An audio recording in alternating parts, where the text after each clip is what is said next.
lunes 11 de octubre. Seguimos estudiando la lección número 3, el pacto perpetuo. Y el texto para toda esta semana dice así: y estableceré mi pacto entre mí y ti, y tu descendencia después de ti en sus generaciones, por pacto perpetuo, para ser tu Dios y el de tu descendencia después de ti. Génesis 17:17. Padre, al aceptarte como nuestro único Salvador personal, estamos aceptando el pacto de amistad del cielo y la tierra. Así que, Señor, continúa con nosotros en el devenir de los días, en el nombre de Jesús. Amén. Para hoy lunes, el pacto de Israel. Primeramente, quiero hacer una pregunta. ¿Qué es el pacto?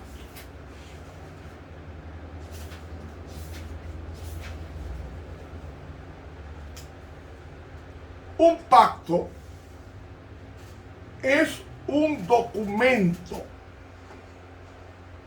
que describe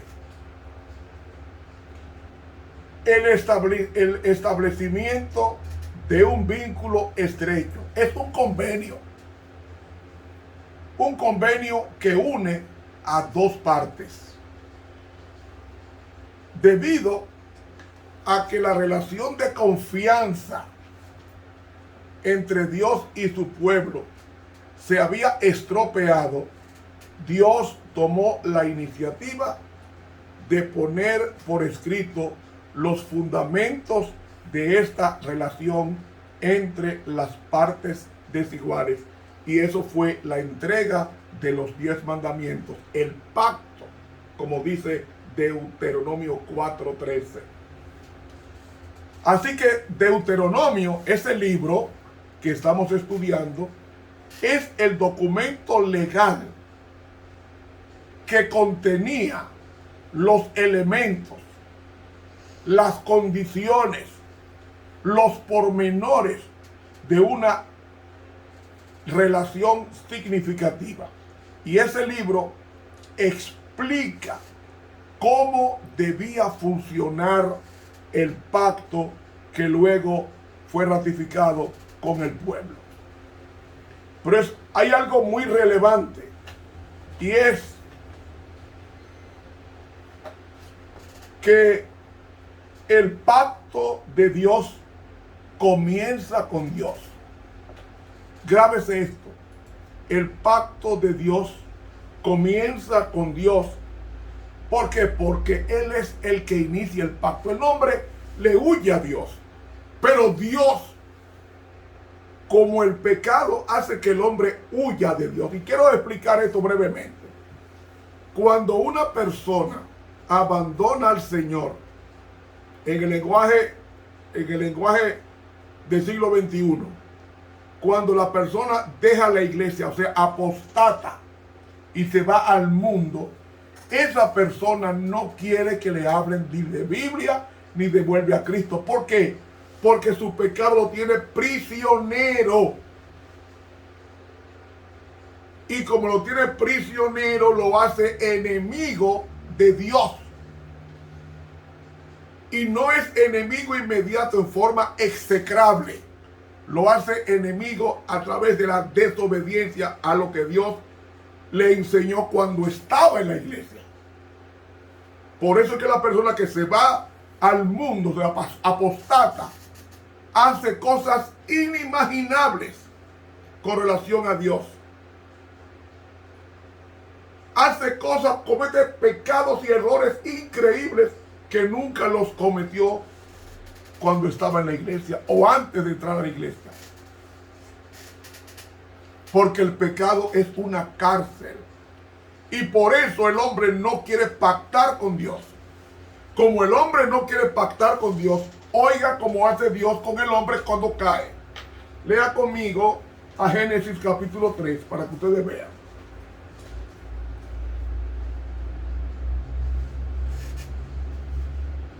Versículo 8. Y oyeron la voz de Jehová, Dios que se paseaba en el huerto al aire del día, es decir, al atardecer.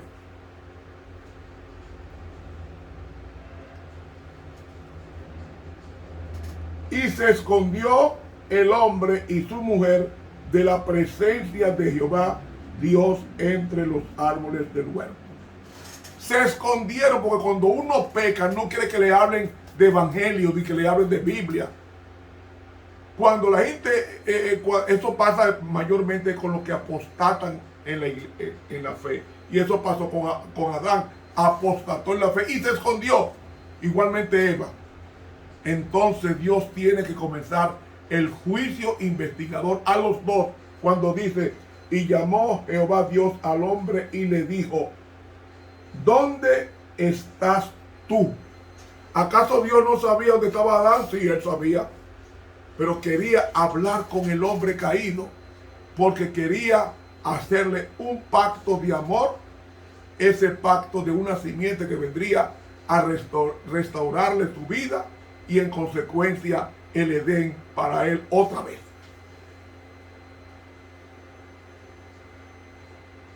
Y si usted le pregunta a una persona, arrepiéntete, busca de Dios, ¿sabe qué te dice la mayoría de las personas? Yo no tengo que arrepentirme porque yo no mato, yo no robo, yo no le hago daño a nadie, yo no tengo que arrepentirme. Eso es diciéndole a Dios mentiroso. Eso es decirle a Dios mentiroso, porque la Biblia dice, por cuanto todos pecaron y están destituidos de la gloria de Dios. O sea, Romanos 3:23 está diciendo de que estamos vestidos con una vestimenta que no es de Dios, que nos la dio el diablo por la desobediencia. Cuando el hombre se niega a entregarse a Dios, le está diciendo a Dios que es bueno. Y que Dios no, como Él es bueno, no necesita a Dios. Como decía José Ingenieros en su libro Hacia una moral sin dogma, en la década del 50. Hermanos, pero es Dios que da inicio. Él es el que comienza el pacto. Es Dios quien comienza el pacto. Lo comenzó, como ya hemos hablado en otras ocasiones, hubo 7 pactos. Y como Dios es quien comienza el pacto, el pacto se establece sobre la base de los actos de salvación de Dios en beneficio de su pueblo. Deuteronomio 3:21 nos dice, tus ojos vieron todo lo que Jehová vuestro Dios ha hecho. Es un pacto de gracia. Y la gracia es un don que no merece el hombre. Somos salvos por gracia. La obediencia es el resultado de haber aceptado la gracia de Dios. Porque la gracia de Dios es para el pecador. Y entonces, ¿dónde vemos la gracia en el caso de Adán?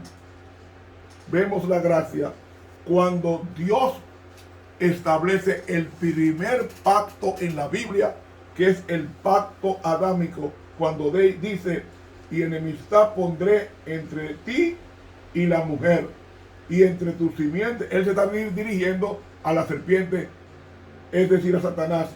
Y enemistad pondré entre ti y la mujer, y entre tu simiente y la simiente suya. La simiente suya es Jesús, Gálatas 3:16. Esta te herirá. Realmente la traducción debe ser aplastará la cabeza y tú le morderás el calcañar. Ahí está el pacto. El pacto. Ese pacto que Dios hizo con el hombre. Y el pacto lo hizo Dios en 7 ocasiones. Pero un solo pacto. Aunque se menciona que son 7 pactos, realmente es un pacto. Por eso el pacto eterno. El primer pacto es el pacto adámico.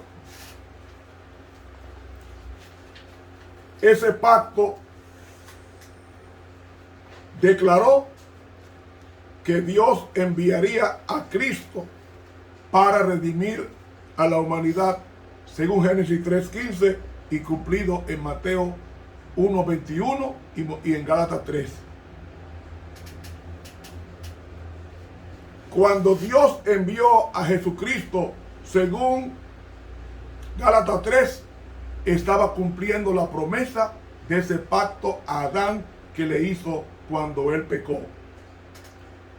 El segundo pacto es el pacto de Noé. El pacto de Noé en Génesis 6, 7, 8 y 9, de que preservaría su descendencia para que viniera la simiente prometida, y ese pacto fue mostrado con el arco iris después de haber terminado el diluvio. Tenemos el pacto de Abraham que leímos ayer de Génesis 12, que fue un pacto condicional. El pacto con Moisés o pacto mosaico, que comienza en Éxodo 19 hasta el capítulo 24. Y ese pacto en Éxodo 19 dice el versículo 5: ahora pues, si diereis oído a mi voz y guardareis mi pacto. ¿Qué pacto? Véalo aquí, Deuteronomio 4:13. Y él os anunció su pacto, el cual os mandó poner por obra los 10 mandamientos y los escribió en 2 tablas de piedra. ¿Qué es el pacto? Los 10 mandamientos. ¿Con quién? Con su pueblo. Ahora pues, si hubierais oído a mi voz y guardaréis mi pacto, vosotros seréis mi especial tesoro sobre todos los pueblos, porque mía es toda la tierra.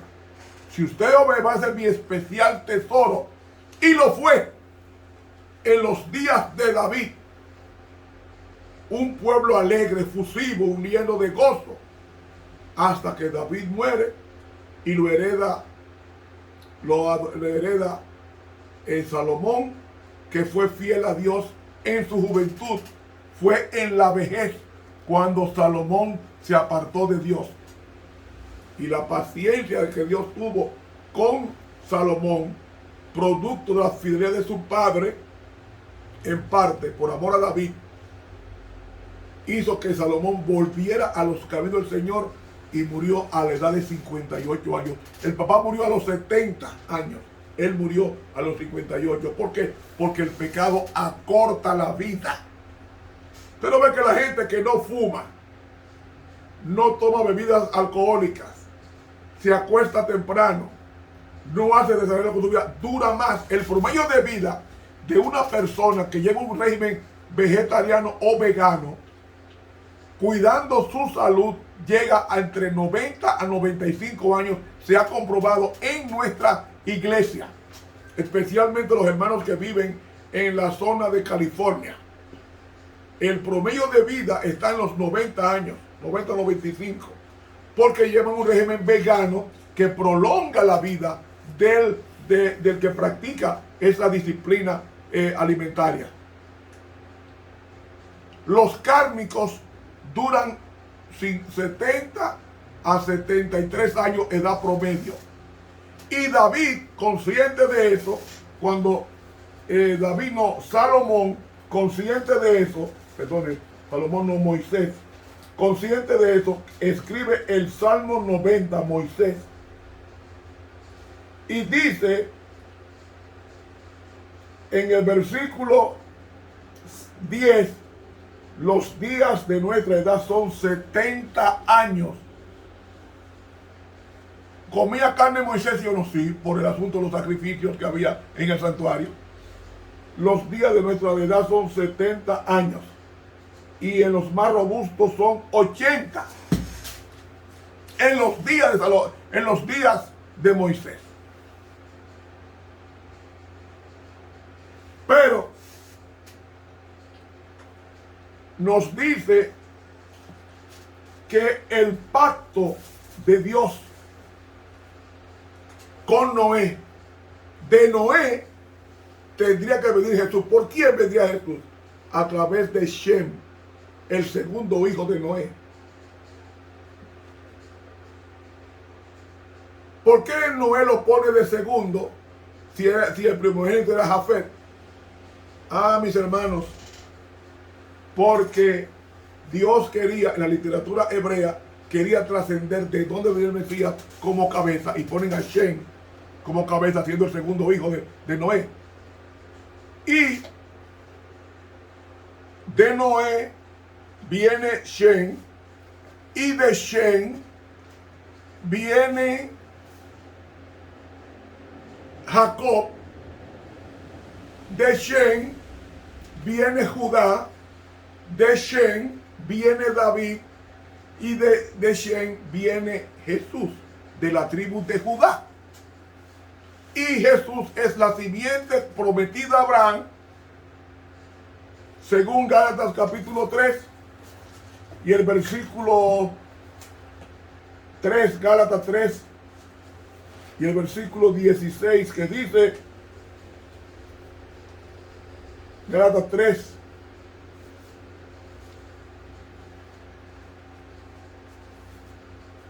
dice bien claro, porque ¿de qué sirve la ley?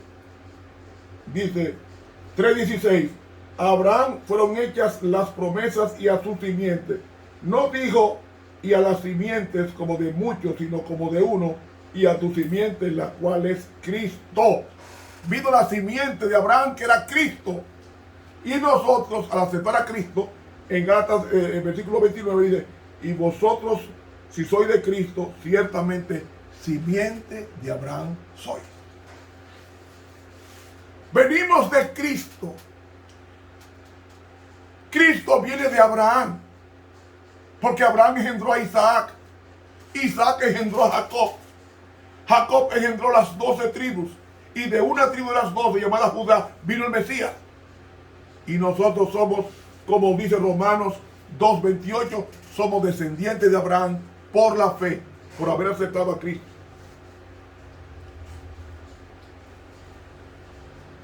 Luego del pacto adámico viene el pacto de Moisés, donde se entregan los 10 mandamientos. Y luego encontramos no solamente el pacto de Moisés, sino que también encontramos el pacto de Finees, de un sacerdocio permanente, según Números 25, que es el quinto pacto. Luego vino el pacto de David, en 2 Samuel 7, 2 Samuel capítulo 7,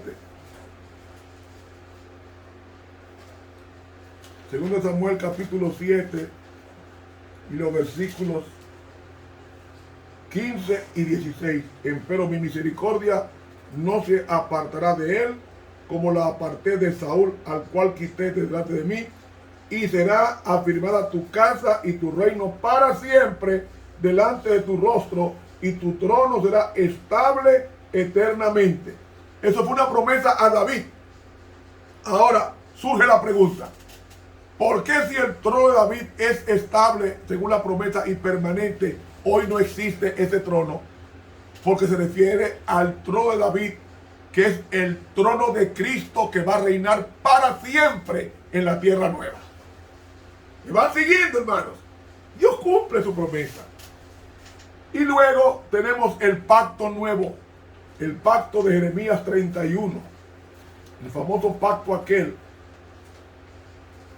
versículos 31 al 34, que dice: he aquí que vienen días, dice Jehová, en los cuales haré el nuevo pacto con la casa de Jacob y con la casa de Judá, no como el pacto que hice con sus padres el día que tomé su mano para sacarlos de tierra de Egipto, porque ellos invalidaron mi pacto. Bien que fui yo un marido para ellos, dice Jehová. Mas este es el pacto que haré con la casa de Israel después de aquellos días, dice Jehová. Daré mi ley en sus entrañas y la escribiré en sus corazones, y seré yo a ellos por Dios, y ellos me serán por pueblo. Es decir, el pacto estaba escrito en 2 tablas de piedra, según Deuteronomio 4:13. Pero ahora estamos en el pacto nuevo, y el nuevo pacto consiste en no poner otra ley, sino la misma ley, los 10 mandamientos, pero ahora en vez de estar escritas en tablas de piedra, van a estar escritas en el corazón. En el corazón. Eso es lo que dice el apóstol Pablo en el libro de Gálatas, en el libro de Hebreos, cuando leemos en el capítulo 8, versículo 10, por lo cual este es el pacto que ordenaré a la casa de Israel después de aquellos días, dice el Señor. ¿Cuál después de aquellos días? Después de la muerte de Cristo. Daré mis leyes en el alma de ellos, y sobre el corazón de ellos las escribiré. Es decir, va a pasar los 10 mandamientos de tabla de piedra al corazón, donde Dios va a escribir la ley, donde estuvo con Cristo. ¿Usted sabía que la ley de Dios estaba escrita en el corazón de Cristo? ¿Dónde dice eso? Lea conmigo el libro del Salmo 40. Salmo 40 y el versículo 8 dice: el hacer tu voluntad, Dios mío, me ha agradado, y tu ley está en medio de mi corazón. ¿Quién es ese? Cristo. La ley estaba escrita en el corazón, porque la ley es la encarnación Cristo es la encarnación de la ley. Comentario bíblico, tomo 5, página 1105 de la Pluma Inspirada. De ahí que Deuteronomio era la repetición del amor de Dios por su pueblo durante 40 años. Por eso que el pacto es perpetuo. El pacto es perpetuo. Y nosotros, en el libro de Éxodo, capítulo 2 y el versículo 24, ¿por qué el pacto es perpetuo? Porque Dios es perpetuo. El pacto es eterno porque Dios es eterno. Y Cristo es la encarnación de la ley. Por tanto, la ley es eterna porque Cristo es eterno. Éxodo 2:24 nos dice: y oyó Dios el gemido de ellos, y se acordó de su pacto con Abraham, Isaac y Jacob. ¿Qué pacto?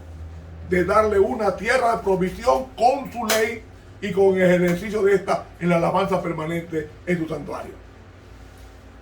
Ese pacto con Israel. De ahí que podemos decir que la ley de Dios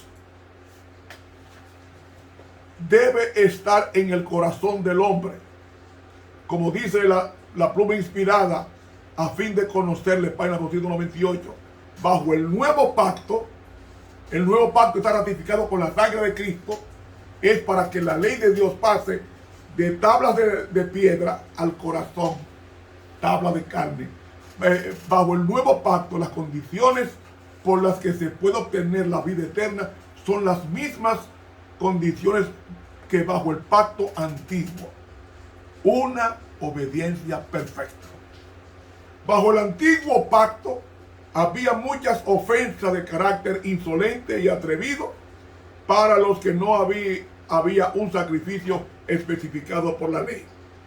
En el nuevo y mejor pacto, Cristo ha satisfecho la ley en lugar de los transgresores de la ley, si ellos quieren recibirlo por fe como un Salvador personal.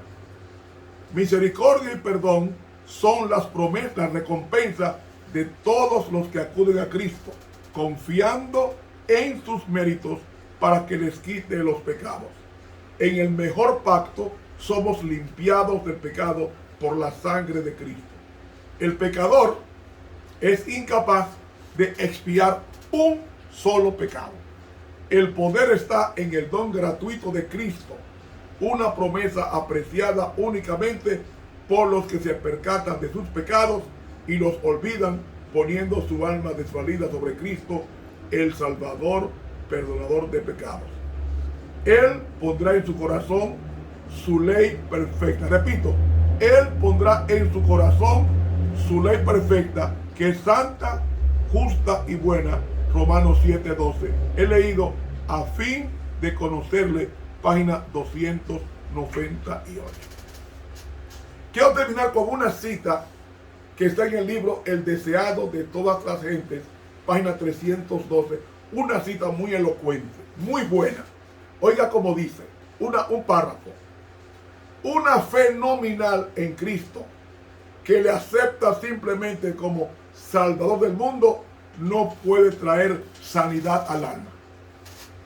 Entonces, para Cristo, decir que a Cristo fue Salvador del mundo, eso no salva.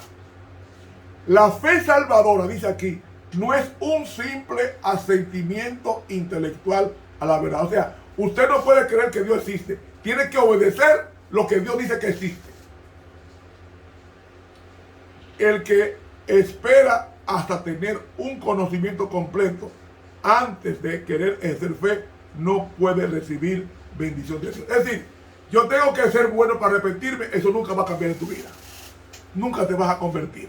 Ahora, no es suficiente creer sobre Cristo. Debemos creer en Él. Creer en Él. La única fe que nos beneficiará es la que le acepta a Él como Salvador personal, que nos pone en posesión de sus méritos. Los demonios creen en Dios, pero no obedecen, dice Santiago. La fe es obedecer lo que Dios te ha revelado como verdad. Muchos estiman que la fe es una opinión, dice. La fe salvadora es una transacción por la cual los que reciben a Cristo se unen con Dios mediante un pacto. ¿Y quién comienza el pacto? Dios. ¿Cómo lo comenzó? Mandó a su Hijo, para que todo aquel que en Él cree no se pierda, mas tenga vida eterna. Cristo es el pacto encarnado. Es el pacto roto en el Calvario. Y es el pacto restaurado con su resurrección. Cristo es el pacto viviente. Todo aquel que acepta a Cristo, acepta el pacto. Yo hago una pregunta. ¿Dónde estaba la ley de Dios en Cristo? Según Salmo 48, la ley de Dios estaba en el corazón de Cristo. Entonces, cuando aceptamos a Cristo, también aceptamos su ley. ¿Aló? ¿Me está oyendo? O sea, cuando aceptamos a Cristo, tenemos que aceptar su ley, que está en el corazón de Él, porque la ley es un reflejo del carácter de Dios. Dice, una fe viva significa un aumento de vigor, una confianza implícita por la cual el alma llega a ser una potencia vencedora. El deseado de toda la gente, página 312 y 313. Al llegar al final de este estudio, yo te hago la pregunta. ¿Hiciste el pacto con Dios así como lo hizo Dios con Israel, de escribir su ley en el corazón? Si es así, que Dios te bendiga. Estuvo contigo, profesor Ramón Romero.